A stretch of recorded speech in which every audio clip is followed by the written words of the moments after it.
Hello my dudes, Elliott here. I write, record and mix music, and today we're going to address modern overdriven guitar tones. I've received a lot of comments and DMs from you guys asking about my guitar tone, so I've had a lot of time to think about how I want to address this topic. If you're watching this, you're probably a guitarist, and you've probably spent a lot of time with amplifiers and software modelers. You probably already watched a dozen videos just like this. With that in mind, I don't want to waste your time playing with the same parameters and knobs that you've done so yourself hundreds of times. Instead, I'd rather focus on some steps I take in order to achieve a workhorse guitar tone that works for rhythm and leads. These might be things you've seen before, or even things you do now, but it's the order and combination of these steps that gets me towards the guitar tone that I'm after. Now, some of you know that I'm a user of the Axe effects, and that's the way I primarily get my tones, but today, what I'm going to be talking about applies to just about any way that you can get amp sounds for your guitar. With that in mind, I'm going to be using a free trial of Architect Nolly by Neural DSP. Without further ado, here are 7 steps I take for modern rock and metal guitar tone. Step 1 is to use a guitar part that best represents the full spectrum. For example, if you want your guitar to sound good in the low end and the high end, then you're going to need to have a guitar part that has information in both the low and high end. Whether it be for a client or for my own projects, I try to find a part in the song where the guitar spans over the whole fretboard and makes use of some complex chords. Big nuanced chords with jazzy voicings are going to have a lot of frequency information. This is going to provide a great starting point to represent all of this information equally. However, this can be a luxury, and sometimes you've got to work with what you've got, so I try to focus on the chorus or the biggest part of the song to work from. Step 2 is crank the gain and dial in the master volume, not the other way around. A traditional approach to recording guitar amps in the studio is to max out the master volume to get the most out of the amp. From there you would dial in the gain and the EQ to taste, but this doesn't really make sense to me. The master volume, or the power out gain, is where a lot of the feel of the amplifier lives. I find it to be the primary tool for looseness and tightness. There's a point at which the amp doesn't really get any louder, it's just the preamp imparting its own characteristics, many of which we describe as the amp's mid-range opening up. This can be great for some scenarios, like lead guitar, or classic rock, or indie. However, for my modern guitar tones, I like to dial back the master volume just before this starts to happen. This generally results in a tighter guitar tone. But now you're asking, why crank the preamp? More often than not, gain is just something you want more or less of. But if I start with the muddiest tone by cranking out the gain, I'm tweaking the rest of the settings to the gainiest the amp will ever be. If I can get the guitar to sound clear and punchy with the gain maxed out, it's only going to sound clearer and punchier when I dial that back to taste. You said it backwards, mate. Do it the other way around. Turn the gain all the way up, and then do the master volume. Or you're a filth monster, and you can leave the gain at 11 anyway. Step 3 is to choose an impulse response, or cab and mic combo, that best represents the notes of the guitar.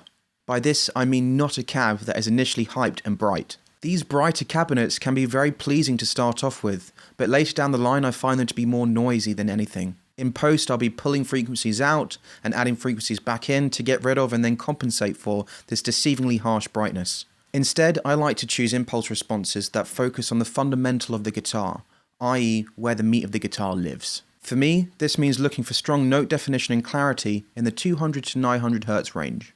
Be warned, these impulse responses are going to sound dark and honky, but it's important to remember that the guitar is a mid-range instrument. We want pleasing mid-range for a great starting point. We can always add brightness later. It's for this reason that I'm almost exclusively using GGD Studio Cabzilla for all of my impulse responses. These IRs were captured on the most muted part of the speaker, pushing the focus onto the fundamental of the guitar. Step 4 is to immediately tune the cab once you've chosen one. This is referring to the 1 or 2 problematic frequencies that the guitar cabinet will inevitably introduce. Every microphone on a guitar speaker is going to result in a sharp spike in the upper mid-range, an overwhelming harsh whistle, which will make it nearly impossible to get the guitars loud enough in a mix without these frequencies masking everything else. A trained ear will know where this is happening straight away, but anybody can identify these problem areas. Using a bell curve and a parametric EQ, start with a tight Q, say in between 3 and 10, and create a significant boost at about 1 kHz. From there, just start sweeping around and try to zero in on the frequencies that are really jarring on the ear and just truly awful to listen to. Then you can attenuate at this frequency until the harshness is eradicated. Even as little as 3 dB is going to make a massive difference. In my experience, this is somewhere in between 2 and 5 kHz, but for the most part I'm sticking to around 2.4K. Trust me, your ears and mix will thank you for taming these whistly resonances. Step 5 is to introduce some air to compensate for the high-end roll-off from the guitar cabinet. This is about getting the high end where I like it to be in order for it to sit in a mix a lot quicker.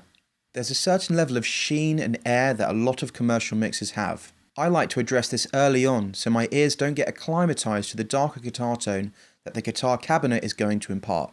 Let me know in the comments below if you'd like to see a video on this more specifically, talking about mixing and other instruments. On guitars, this usually ends up being a minimum 3 dB boost with a bell curve at around 10 kHz. You could use a shelf instead, but then you'd be starting to affect the frequencies above that 10k sweet spot, which I don't really want to touch. Step 6 is listen to the EQ knobs on the amp. Now that we've got a guitar tone that is rid of harsh upper mids and is already rich in the high end, we can more accurately use these EQ knobs on the amp. We don't have to compensate for EQ moves we probably would have done in the mix afterwards anyway. With that in mind, let's use the bass, middle, treble, presence and resonance knobs to get the overall balance of the guitars finalized. I like to start with all the knobs set at 12 and then one by one turn each one of them to 0. From there, I'll start turning up each knob until the frequencies of that knob seem to match perfectly with everything else. For comparison, I'll A/B my new setting with the default of 12 o'clock. This way I can double check that my attenuation or boost is doing the right thing. For example, starting with the bass, I want to make sure that the guitar doesn't sound too thin, but also doesn't sound too woofy. Similarly, for the mids, I want something that isn't too boxy, but also isn't too scooped. For me, this is always a lot less mids than I think it's going to be. If you approach each of the EQ settings in this fashion, the idea is that you'll end up with a really balanced tone. From here, we move on to the final step. Step 7 is to finally dial in the preamp gain to taste. All of the previous steps have resulted in the clearest, most balanced tone with the gain maxed out. Now we can dial it back so it suits your playing or the song, knowing that it's only going to be clearer with less distortion in the signal. You might want to dial in a little bit more end if you turn the gain right down, and obviously it's going to be a little bit less compressed, but for the most part you're going to end up with the mix-ready guitar tone. If there's one mindset from these steps, it's to get the tone right from the source. It might be good practice as a mixer or producer to work with what you got, but the best tones are going to be the ones that slip into a mix very easily. And in my experience, it's the guitar tones that have a strong EQ balance and clarity that do just this. They sit into a mix with drums and bass effortlessly. It's at this point that I might put an overdrive pedal in front of the amp if I want to get it even tighter and heavier. An overdrive circuit in front of the amp with the gain all the way off is going to take out some low end, but also boost the signal so it's even more aggressive. As it happens, I no longer have the issue of the overall EQ curve changing when I put a pedal like this in front of the amp. The 7-step approach turns the amp into a balanced machine that you can hang just about anything off of, which is a massive time saver. I hope that this video has been useful for you. Perhaps you've learned some new things or received confirmation for the moves you're already making. If you have any questions about the topic of this video, please let me know in the comments below. Share some of your own ideas, or let me know of any kind of videos you want me to make in the future. If you like this video, please give it a thumbs up and subscribe with notifications to be notified when I make more content. If you've not come from there, there's a link in the description below to my Instagram where I post a riff a day, every day. You'll also find a Spotify link where you can listen to my original songs, more of which are coming soon. Finally, there's also a link to my website where you can get in contact with me about my mixing and production services. That's all for now. Stay sleazy, my dudes. Bye bye.